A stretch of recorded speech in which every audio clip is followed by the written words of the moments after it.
की भी तैयारी कर रहे हैं तो उसके लिए बहुत ही शानदार, आप ये ज़रूरी नहीं है आरएमएस, सैनिक पब्लिक स्कूल या अन्य क्लास 6, 7, 8, 9 के सिलेबस के सारे प्रश्न आए तो बहुत शानदार तरीके से हमारे साथ बने रहेंगे और अच्छी तरीके से अपनी तैयारी को आगे बढ़ाते रहेंगे। साथियों, अगले महत्वपूर्ण प्रश्न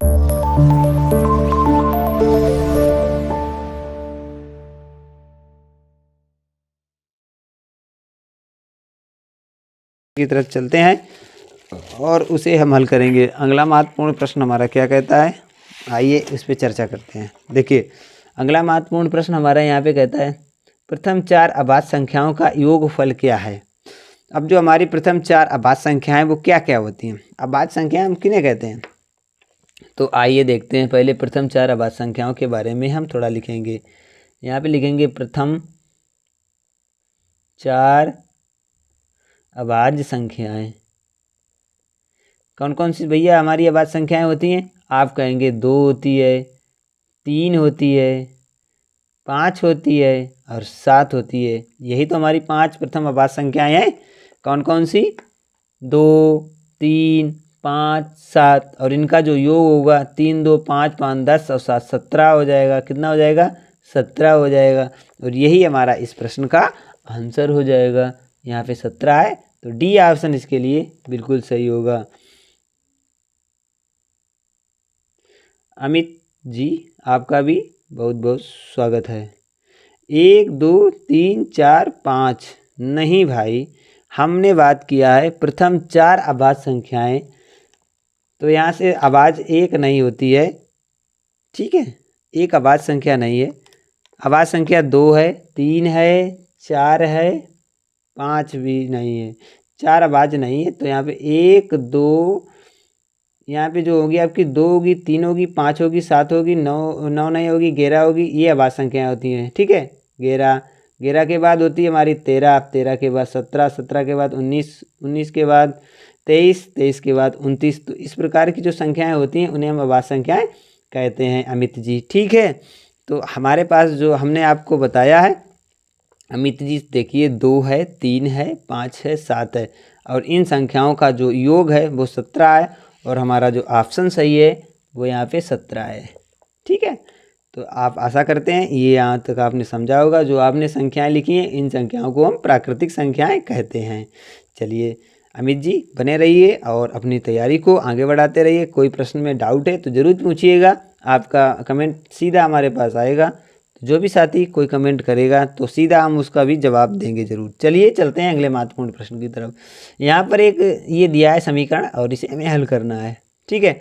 और ये बोर्ड मास का नियम का समीकरण है। तो आइए चलते हैं और इसे हम लिखेंगे पहले और फिर आपके सामने हल करने का प्रयास करेंगे अच्छे से और आपको समझाते हुए पूरा प्रश्न हल करेंगे, ठीक है।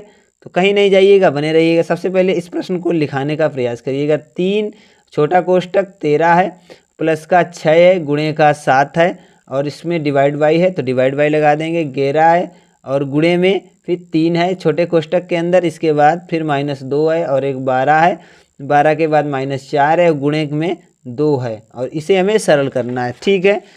ये हमारा लिख के आ गया प्रश्न और अब इसे हम लोग मिलकर हल करेंगे।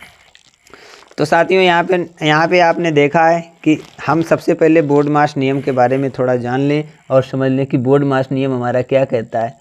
बोर्ड मास नियम, तो आप लोग बोर्ड मास नियम पढ़े भी होंगे और इसे थोड़ा समझे कि बोर्ड मास नियम जो कहता है हमारा कहता है कि इसमें सबसे पहले हम ब्रैकेट को हल करते हैं।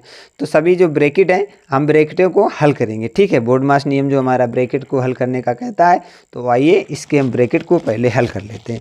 ब्रैकेट के अंदर भी हमें क्या करना है, ब्रैकेट के अंदर भी हमें कुछ नियम लगाने हैं। जैसे ब्रैकेट के अंदर हम गुणे का पहले गुणे का हल करेंगे और फिर घटाना और जोड़ को हल करेंगे, ठीक है। तो सबसे पहले हम गुणे को हल करते हैं। ब्रैकेट के अंदर भी वही बोर्ड मास नियम लगेगा, ठीक है साथियों।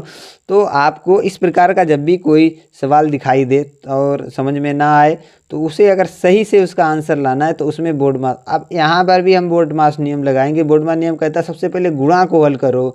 ब्रैकेट के अंदर भी हमें पहले गुणा को हल करना है, इसके बाद हमें जोड़ना है, ठीक है। तो ये समझनी बहुत ज़रूरी बात होती है, ठीक है साथियों। तो आइए चलते हैं और इसे हल करते हैं। तो समझेंगे, देखो यहाँ पे 3 है तो इसे देखो 3 है और यहाँ पर 13 है और इसे हम करेंगे 6 सत्ते 42, तो यहाँ पे हम 42 लिख लेंगे। ठीक है, कोई दिक्कत नहीं। यहाँ पे भाग का निशान लगा लें, यहाँ पे 11 तियाँ 33 कर लेंगे, कोई दिक्कत नहीं। यहाँ पर भी एक ही है, यहाँ पे माइनस का निशान है और माइनस का निशान के बाद अब इसमें हम गुणे का भाग करेंगे तो 12 है तो 4 दूनी 8 कर देंगे। सर नियम है वही बराबर है, संख्या कोई भी आए। अब इसमें देखो हमें अब जोड़ देना है, तो 3 2 5 और 4 1 5, 55 आ गया, कोई बात नहीं। डिवाइड बाय यहाँ पे 33 है तो 33 को यहीं लिखे रहने देंगे। और माइनस का यहाँ पे जो यहाँ पे देखो 12 है 8 है, यहाँ पे 4 बच जाएगा। ठीक है, ठीक है। अब यहाँ पे देख लिया आपने, अब यहाँ पे हम डिवाइड करेंगे, डिवाइडेशन है तो यहाँ पे 33 है और 55 है तो क्या बचेगा, यहाँ पे 3 बचेगा और यहाँ हम काट देंगे तो यहाँ पे गुणे का 55 आ जाएगा और बटे का 33 आ जाएगा और यहाँ पे माइनस का 4 आ जाएगा। अब यहाँ पे कितना आएगा देखो, इसे हम काटेंगे तो 11 पचे 55 और 11 तियाँ 33 और 3 से 3 उड़ा देंगे और 5 से 4 को घटा देंगे तो एक हमारा राइट आंसर आ जाएगा साथियों, एक हमारा राइट आंसर आ जाएगा। और इसका जो ऑप्शन होगा वो हमारा बी बिल्कुल सही है साथियों। यहाँ तक तो आपको अच्छी तरीके से समझ में आया होगा। चलते हैं अगले महत्वपूर्ण प्रश्न की तरफ। साथियों अगला महत्वपूर्ण प्रश्न बहुत शानदार है और इसे भी हम शानदार तरीके से हल करेंगे। कह रहा है कि वह बड़ी से बड़ी संख्या जो 270 और 426 को भाग करने पर प्रत्येक दशा में शेषफल 6 बचे। तो साथियों इस प्रकार के प्रश्न को कैसे हल करते हैं, आइए इस पर चर्चा करेंगे। इस बड़ी से बड़ी संख्या की बात की गई है तो यहाँ पे हम सब मासा निकालेंगे और छोटी से छोटी संख्या की बात की जाती तो निश्चित ही हम यहाँ पे लासा निकालने का प्रयास करते हैं, क्योंकि अब बड़ी से बड़ी की बात की गई है तो यहाँ पे हम महत्तम समापवर्तक यानी कि HCF निकालने का प्रयास करेंगे। तो सबसे पहले यहाँ पे शेष 6 बचे तो उसको हल करते हैं। यदि हमें शेष 6 बचाना है तो 270 में 6 को घटा देना है। तो आइए सबसे पहले हम 270 में 6 को घटाएंगे तो कितना आ जाएगा साथियों, यहाँ है 10 से 6 जाएगा 4 और यहाँ पे 6 ये 264 बच गया। इसी प्रकार हमारा जो 426 है इसमें भी हम 6 घटा देंगे तो यहाँ पे दिया है साथियों 426 और में भागे माइनस 6 करेंगे तो यहाँ पे 420 बचेगा। अब साथियों इन दोनों में जो हमारा दिया है, दोनों के जो निकल के आए हैं इसका हम गुणनखंड करेंगे। क्या करेंगे, गुणनखंड करेंगे। तो सबसे पहले 264 के गुणनखंड करते हैं तो यहाँ पे करेंगे 264 के गुणनखंड। तो आप लोग बने रहिएगा, गुणनखंड किस प्रकार से होते हैं वो भी देख लीजिएगा। 2 से करेंगे, जिस संख्या के अंत में 2 4 6 8 0 हो तो वो संख्या 2 से विभाजित होगी। तो आइए पहले 2 से विभाजित करते हैं, क्योंकि 2 एक हमारी अभाज्य संख्या है। तो 2 से काटेंगे, 2 1 2, 2 3 6, 2 2 4। ठीक है, कोई दिक्कत नहीं। फिर इसे 2 से काटेंगे क्योंकि इसके अंत में 2 है। इसके बाद 2 छंग 12 और 1 बचा तो 2 छंग 12 66 आया, 2 से कटा 33 आएगा। फिर ये कटेगा 3 से तो 11 आ जाएगा और कटेगा। तो यहाँ पे इसका जो गुणनखंड आए हैं वो कितने आए हैं साथियों, 2 गुणे 2 गुणे 2 गुणे 3 और गुणे 11। ठीक है, अब इस यहाँ पे देखते हैं 420 के करेंगे, 420 के। तो आप लोग 420 के भी कराइएगा क्योंकि अंत में 0 तो 2 से कट जाएगा। तो 2 दूना 4, 2 1 2, 210 आ गया। और फिर 2 से काटेंगे, 2 1 2, 2 5 10, 105 आ गया। फिर इसे 2 से हम काट देंगे तो यहाँ पे आ जाएगा 2 से नहीं कटेगा, ये कटेगा 35 तियाँ 105, 3 से कट जाएगा तो ये आ जाएगा 3 त्रिका 9, 3 त्रिका 9 और 5 15 और 35। ठीक है, तो 7 और 5 पहले से काटेंगे 5 से तो आ जाएगा 7 और 7 से काट देंगे तो आ जाएगा 1।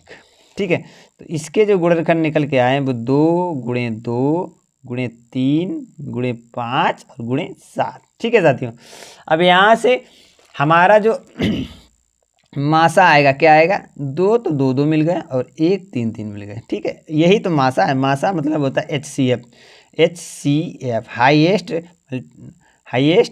Common fraction. तो यहाँ पे 2 गुणे 2 गुणे 3, 2 दूना 4, 3 12 HCF आएगा और वो संख्या होगी 12। और आशा करते हैं ये प्रश्न आपको समझ में आ गया होगा। ठीक है, वो संख्या होगी 12। यहाँ पे दिए 12 22 30 36 तो 12 हमारा राइट आंसर है। आशा करते हैं आप लोगों को शानदार तरीके से ये प्रश्न समझ में आ गया होगा। अब चलते हैं अगले महत्वपूर्ण पर। वह कौन सी संख्या है जो 4, 8 और 6 तीनों का गुणज है? ठीक है, 4, 6, 8 तीनों का गुणज है, तो कौन सी वो संख्या है, तो ये ज्ञात करना है। आइए चलते हैं और इस पे भी महत्वपूर्ण तरीके से चर्चा करेंगे। यहाँ पे दिए गए हैं, तो इन तीनों संख्याओं का हम क्या निकालेंगे? लासा निकालेंगे। 4, 6, 8 का लासा निकालते हैं सबसे पहले। 4, 6, 8 का लासा यदि हम निकालने बैठेंगे, ये संख्याएं दी गई हैं। हाँ, 4, 8, 6, ठीक है, कोई दिक्कत नहीं। 4, 6, 8 2 से काट देंगे तो 2 आ जाएगा, कामा लगा लेंगे। 3 आ जाएगा, कामा लगा लेंगे। 4 आ जाएगा, कामा लगा लेंगे। फिर 2 से काटेंगे, 1 आ जाएगा, कामा लगा लेंगे। 3 को ऐसे उतारेंगे, 2 आ जाएगा, कामा लगा लेंगे। फिर एक बार 2 से काट देंगे, और ये 1 और ये 3 और ये 1 और लास्ट में 3, तो ये 1 और 1 और 1। तो इस प्रकार से ये हमारा इसका गुणनखंड आ गया है। और इसका जो एलसीएम होगा, एलसीएम तो इसका होता है 2 गुणे 2 गुणे 2 गुणे 3, और यहाँ पे आएगा 2 दूना 4 दूनी 8, 8 का मान 24, 24 इसका एलसीएम आ गया है। अब क्या करेंगे साथियों, जब ये 24 निकल के आया है और इस ऑप्शन में 24 का भाग पूरा पूरा किस में चला जाएगा, तो वो देखते हैं। ठीक है, ये 396, 664 और 696।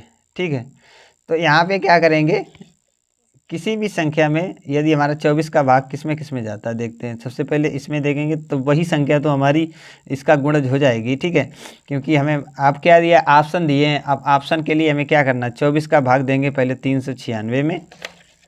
396 दिया है, 24 का भाग दे दो, कटता है पूरा क्या? 396 में भाग 24, 24 दूना 48, एक बार जाएगा, 24 आ जाएगा। कितना बचेगा यहाँ पे?